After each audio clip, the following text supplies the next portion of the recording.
You're going on vacation, a well-rated resort in the mountains that you've never heard of, despite living in this area for most of your life. With you, you're taking your grandma, or your dog, or wife, or husband, who knows, you're taking someone. As you drive down the winding mountain roads, you get a sense of deja vu. You pull up to the resort. You get out of your car and head inside. It's nice, but a bit smaller than you thought. There's only one employee. He's creepy looking, blue, and speaks few words to you. He gives you your room key. You go to your room. You look over at the picture you always bring with you, that is, of course, of the person that is already in the room with you, okay? You go to the bed, and while you sleep, a blue person approaches and gyrates at the sliding glass door of your room. Then a crash awakens you. Your companion is gone. Blood trails out the broken glass door. The photo is cracked for some reason. You follow the trail of blood into the wilderness behind the resort. This is how the 8-bit horror game Soulcatcher begins. Creepy, atmospheric, but also kind of goofy. Soulcatcher had been on my wish list for a while because I thought the art for it looked interesting and it only had like 5 reviews, and at this time it still does. It reminded me of the game Faith, but maybe a little bit more on the cartoony side. I do own Faith on Steam, but I still have not played it, so the only way I can compare the two games are visually. They both use that 8-bit art style, though it's pretty obvious that Faith's rendition of it is a lot more complex, with a lot more animation and movement, especially in the cutscenes. Having said that, their main comparison is that they're both horror games in that 8-bit Atari style. And while I think they're very different in scope, I do think it's interesting to compare them, at least in this cursory way. So I'm going to be analyzing Soulcatcher as its own thing without comparison to Faith. But I wanted to bring that up front because I know some people will probably notice it. I wouldn't be surprised if this game was in some way inspired by the success of the Faith series, and I don't think that's a bad thing. I think getting more games of this style would be pretty cool. And if you enjoy this video, maybe I'll even play Faith and do a video on it too. I spent a lot of hours combing through the halls of this game's setting, trying to see every nook and cranny of it that I could and get every single ending. While this video won't be a complete guide to the game, I am going to more or less take you throughout the game, explain the story as well as what I think it means, and give you a few of the endings. And if you stick around till near the end, I'm going to talk about my favorite and the funniest ending in the game, which is not the joke ending actually, so look forward to that. Having said all that, I do encourage you to actually go out and pick up the game yourself. It's only $3.99 at full price on Steam and frequently goes on sale for around $2. It's a great little experience, and if you like the video and want more, I'll make a full guide on how to get every ending, in writing and in video. And if you like, comment and subscribe, I'll also be very happy because that would be rad of you. Now with all of that and a little bit of self-shilling out of the way, let's turn ourselves orange and stalk the halls of the Hayes Manor in Soulcatcher. After stepping through the broken glass door, we take a trek through the woods, being watched by a strange blue figure similar to whatever took our partner. We arrive at a house, which we will learn is the house of the Hayes family. There's a barn that's locked, a little side shed, and then the main foyer, and oh, there's a ghost. Or an albino, a full-body albino. After seeing the ghost, we get a little scared and try to leave, only to see that we can't. There's a note left by a ranger who is trapped here too that explains that there is no way out. Poor old Ranger Tabs. So we head back inside and follow the path of that ghost, or albino. In the kitchen, we see a scenic rotting pig's head, and then turn into the room at the top to see the ghost go in through a locked door. This is when the real meat and potatoes of the game starts. Soulcatcher is basically a puzzle chaser horror game like Clock Tower or Resident Evil, but you can't kill enemies. If you get caught, that's it. Game over. I do have to say, it is worth it to die at least once because the main baddies are incredibly silly. I mean, look at this guy, or whatever it is. This motherfucker is not scary. This motherfucker is silly. So we explore, doing many strange tasks, from opening doors to getting chased by the Blue Man Group. If you've played a survival horror game before, you kind of know what's going on. If you see an item, it's probably best to pick it up even if it doesn't look useful, because it'll probably be useful somewhere, like this jar of honey. There's a few fun little moments throughout the game that I really enjoyed. Some mandatory and others just optional little things that you can find. One of my favorite moments is this one, where a dude just turns and his head falls off. And then you read a note next to him, and it's from his perspective, and it's like, oh man, it's so inconvenient that my head keeps falling off. I wish it wouldn't do that. And it's like, man, I'm sure you wish it wouldn't. I wouldn't want my head to fall off either. I'd probably get dizzy. As we do our little tasks in this haunted place, we slowly unravel the story through a series of notes. Some are from random people who were trapped here like we are, and others are like journal entries from the people who lived here before it was haunted, or while it was becoming haunted, I guess. Through the journal-like notes, we learn that the Hayes family owned the house. They mined for gold underneath it and built a hotel as a way to get a more sustainable income than farming or mining. Now, this is where things get a little confusing. It seems that the Hayes family had another family working and living with them. Whether this is by marriage or they were just hired help and close to the family, it's hard to tell. The problem isn't that, it's that the notes don't tell you who's writing them. So you just have to assume through context who's writing it. It could be someone's husband, but then other times it's like, oh, sister is upset that father died, and it just becomes kind of confusing. Like, is it someone's husband? Is it one of the sons? You don't really know. Of course, it doesn't make sense to write your name on every page of a journal, but it also doesn't make sense to scatter your journal pages all around your haunted mansion. So it'd be nice to just have the context of who is writing what. While we're at it, another one of my big gripes is in the save system, which is a checkpoint type situation that only happens when you hit major goals. It's fine, but you have to play a big chunk of the game in the first half before you hit any first checkpoint. Anyway, back to the story. The Hayes family eventually finds some tunnels under the house, and then 2 shrines in these tunnels. The first shrine is for a being called Noxanesh or Nyanesh, I don't really know how to pronounce it, which was apparently the first living being on the planet, and another to a bird deity called Alwet or Alwet. The Noxanesh shrine was covered in dream catchers, and the Alwet shrine it was covered in like a lot of statues of birds and stuff. After finding these shrines, all hell breaks loose in these notes. The head of the Hayes family, Mr. Hayes, falls sick. Then they find a necklace with some black opals on it that they decide to give to Miss Hayes. Then, the writer of the note's sister, who is pregnant, has a stillbirth, the baby being dead with a strange ring around its neck. And Mrs. Hayes begins walking around at night wearing the necklace up to the balcony and just disappearing. This seems to imply that the ghost that we're seeing is Mrs. Hayes, as she is the ghost that we see early on in the game, and also the ghost that jumps off the balcony. She leaves a note when you go down to where she landed, which basically implies that the necklace is evil, and also gives you a code to a puzzle. This is one of the only puzzles I'll spoil a little bit in the video, but the edges of these different shapes are the solution to the puzzle. I'm not going to tell you where you put them in, I'm just telling you it's the edges. It took me forever to figure that out. I even had to like Google some stuff, and it took a lot of Googling because not many people have played this game. Anyway, after that last note, another says Mr. Hayes then turns blue and mysteriously dies with another strange ring around his neck. A strange stone raven is found down in the shrines, which seems to be helping us in the main game in some way throughout the game, and is placed in a bird cage in the house just because. This all culminates in one of the letter writer's brothers ending their own life. The writer then tries to leave after seeing the former Mr. Hayes walking the halls of the manor at night, despite the fact that he's dead. Not to spoil anything, but my guess is the bones that we find out in the barnyard belong to the writer. That would just make the most sense, as that's where he says that he's leaving from, and those bones are also apparently pretty old.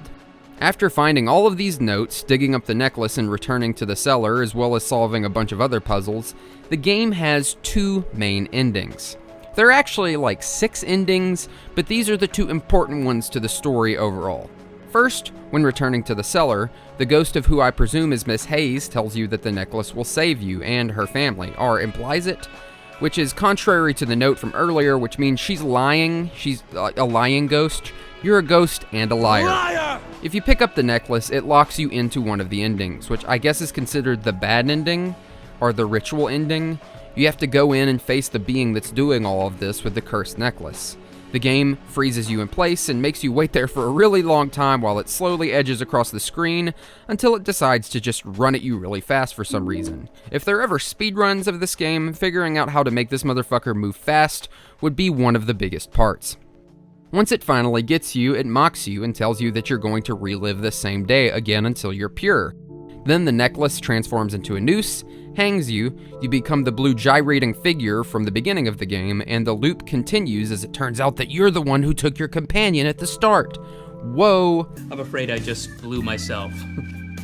The second ending in the cellar, in what would be considered a good ending but still seems kind of bad, you get these items by doing certain tasks in the game in certain ways, and ravens will appear and give them to you, and also solving a bonus puzzle. Once you have all the items, you craft them together and make the soul catcher, which is different from a dream catcher because it needs to be. Remember, don't pick up the necklace or it locks you into the worse ending. Once in the tunnels, you use the soul catcher like a magic Pokeball to trap the entity inside. Literally, the soul catcher flies up into the air and sucks it inside, and the thing screams because of course it does, that sounds terrifying, and then it lands and makes a little like ding chime sound like a Pokeball does when it catches a Pokemon. I'm not kidding. Then you cry over the body of your companion as a bunch of blue-bodied, multi-eyed beings that sound like children crowd around you and speak backwards, and then you fade away. So, what's going on here? In that better ending, I don't know. But I think I've got most of this figured out, at least why this is happening. There's some books in the library that tell a story of creation that involve a raven and a man.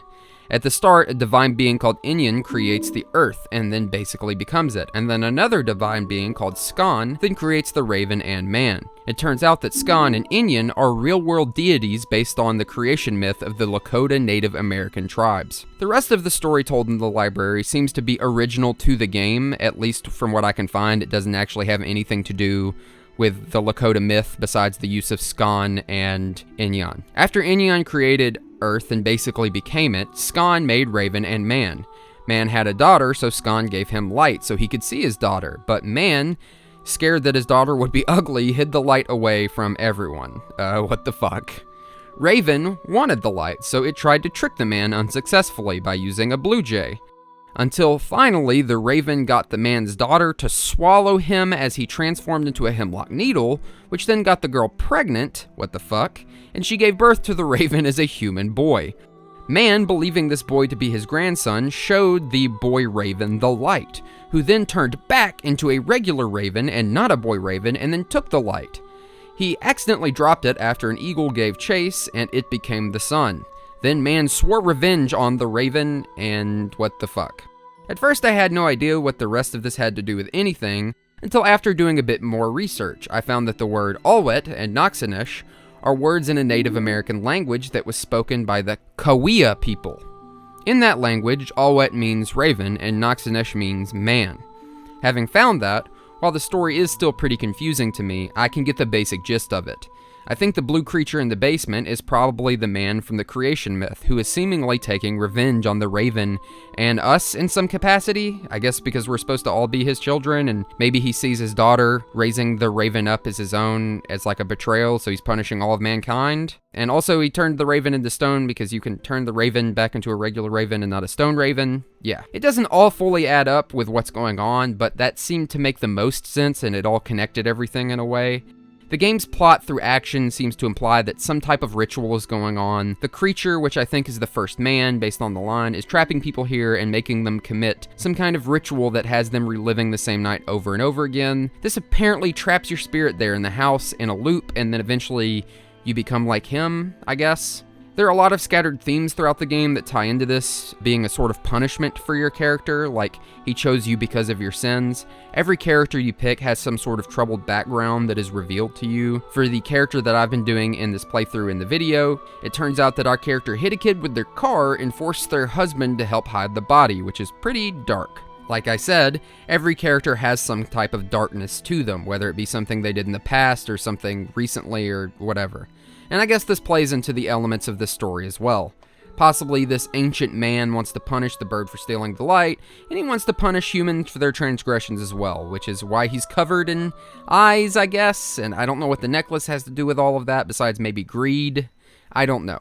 Of course, not everything in a horror game needs to be explained, it gives some mystery, but I feel like a lot of these elements are kind of disparate. They work enough that I can like string something together and go, okay, this kind of makes sense, but nothing is definite.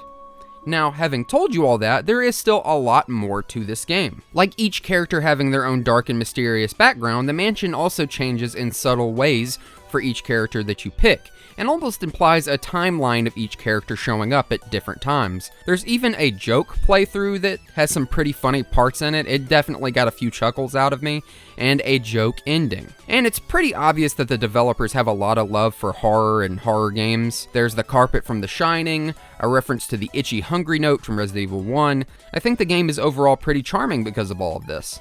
There are 4 other endings besides the main 2, and they're not all necessary. One of them, like I said, is a joke ending, and so that's fun. The others just seem kind of miscellaneous, like they're not really a big deal. And as I mentioned near the start, here's the ending that I consider to be the funniest. There's a chapel in the mansion for some reason. It never really gets explained. It's just kind of there. I'm guessing it's because it's a scary location, so they just thought, hey, let's throw it in. And you can sit inside of the confession booth, and then one of the blue creatures will appear and talk about your sins and then chase you. And it's really easy. You can just leave the room and you get away from it. But if it catches you, it gives you this ending where it literally hits you with a shovel, like a thunk, and then just is like, I'm gonna save you, and then just buries you alive, and then that's the ending. And it says the ritual has ended, and that's literally it. You get buried alive, and the ritual has ended, and it's just so funny because it just catches you, and then it has this one big eye compared to all the other eyes, and he just hits you in the head with a shovel. It's just all over the place. I guess they just wanted to have another ending, but it's just so funny when it just runs up and hits you with the shovel. It just does not fully fit with the rest of it, so yeah. That's basically all I have to say about the story and everything, and so now I want to move into a little bit of friendly critique of the game because, of course, it's not perfect. The sound effects and the music, while solid, do get a little repetitive. It's obvious they had a somewhat limited sound library, either by choice or otherwise, and while this isn't a huge detriment to the game, it does become noticeable, especially as someone who played it through like over and over again to 100% it. The story is, of course, as you can tell, a little bit all over the place. It's not necessarily bad, it's just kind of like not everything connects. And the same thing with the tone. It goes really dark sometimes, but then also goes really silly, which isn't a bad thing. Like Silent Hill 2 is one of my favorite games of all time. It just doesn't do it as effectively. Like, there are times it seems to lean into the schlocky horror atmosphere purposefully, and then other times it feels like the game is trying to be scary, but then it's just accidentally funny. Which isn't necessarily a bad thing, but I don't know if that's what the developers were going for. And also, some of the puzzles could have used a bit more work. I got stuck in ways that I would argue were not fun being stuck. Like, I was just like, what the fuck? And then I realized, oh, I've had the solution all along, I just wasn't putting it in right, or something like that. And also, like I mentioned earlier, there could be a better checkpoint or save system in this game. I do know that the save system in the game is probably a throwback of sorts to those Atari 8-bit style games, but I think the checkpoints could have at least been a bit more frequent. I think Soul Catcher really does capture that 8-bit era in both the good and the bad. It is almost like a true homage in a sense. It doesn't really elevate it, but it doesn't really make it any worse. While the story is kind of all over the place, I love the references to Native American cultures, the simple art style and the sound design, and the overall cozy horror vibe of the game. I can't often describe many games as cozy horror, but I think this would do it. Sort of like the perfect Halloween vibe. Spooky, but not overly scary, if you get what I mean. Just kind of creepy, but cozy. The game is really flawed, but I feel like the flaws add to its charm and also make it feel more like one of those classic games. Like, yes, I'm talking about how the story is kind of a mess, but a lot of those older games on the Atari and those earlier systems had threadbare stories like this, just enough to like bring in the audience. There's different ways that you can soft lock yourself. The game is relatively short and pretty easy to figure out in some ways, and then needlessly obtuse in some other ways, but overall I think for what it is, it's a great little experience for a few bucks, and there's probably worse things that you could buy on Steam, and you can feel like there's genuine heart in this game, or at least I feel it. So, that's Soul Catcher. I appreciate you guys watching the video and also being so patient. It's amazing that the channel is still growing off just the Rolling Giant videos alone, but also my Resident Evil videos. Really, it's nice to see the views roll in on almost everything, even the low-performing ones. I'm still figuring out how to do this whole YouTube thing successfully. I'm almost 30, and I've literally been doing YouTube on and off for half of my life, and I still haven't figured it out, but I've gotten a lot further than I ever have, so that's really encouraging if I'm trying to be really positive about all this kind of stuff. My goal for this year is to try and release a video on my main channel once a month, in this style or others. I want to experiment a little bit, but it seems that people really do like my analysis style of videos, and I do enjoy making them. On this one, I barely scraped getting it out before the end of February, but I did manage with some hard work and time crunching. And, as one more thing before we go, if I hit 10,000 subscribers sometime soon, I want to do something special on the channel, and also open up a Patreon. I feel like Patreon would help make the channel more sustainable. I might also consider YouTube memberships. These would just be ways to support me and the creation of my content. I do work a real job alongside YouTube, as a lot of YouTubers do nowadays, so the extra income would help make life easier and hopefully help me make more consistent content, and maybe one day make this a full-time thing. As for the special video at 10K, I don't know. Maybe something related to Silent Hill or Resident Evil. I love both of those series, but I'll start thinking on ideas soon. If I keep getting subscribers at this rate, which, you know, fingers crossed, knock on wood, it might happen before half the year is over, so that would be great. And remember, like and subscribe so you can help add to that goal. Anyway, I'm GhostsOnHoliday, and remember. I'm afraid I just blew myself. There's gotta be a better way to say that.